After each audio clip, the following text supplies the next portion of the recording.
9 जानेवारी रोजी रात्री 10:30 वाजण्याच्या सुमारास सांगली शहरातील शामराव नगर परिसरात पूर्ववादाच्या कारणावरून एका तरुणाचा धारदार शस्त्राने वार करून निघृण खून करण्यात आल्याची घटना घडली।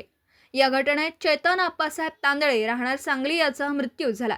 मृत चेतन तांदळे व आरोपी सुजल उर्फ पाप्या चंद्रकांत वाघमोडे व त्याच्या साथीदारांमध्ये यापूर्वी वाद झाला होता।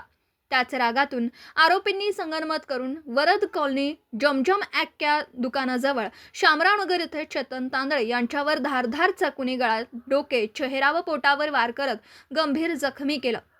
उपचारापूर्वी चेतन तांदळे यांचा मृत्यू झाला।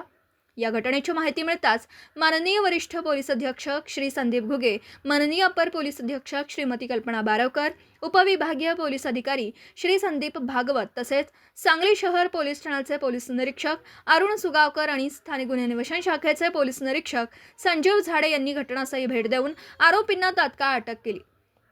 त्यानुसार डीबी पथकातील पोलीस उपनिरीक्षक सागर होळकर व त्यांच्या पथकाने गोपनीय बातमीदारामार्फत माहितीवरून जुना बुधगाव रोडवरील शिंदेमळा परिसरात नवीन रेल्वे ब्रिजजवळ सापळा रचत पाठलाग करून मुख्य आरोपीसह तिघांना ताब्यात घेतलं।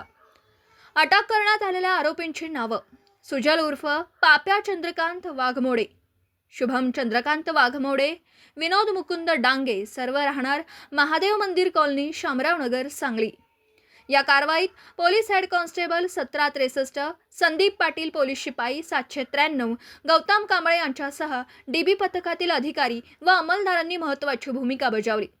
सदर गुन्ह्याचा पुढील तपास सांगली शहर पोलीस ठाण्याचे सहाय्यक पोलीस निरीक्षक संजय राठोड हे करीत आहेत।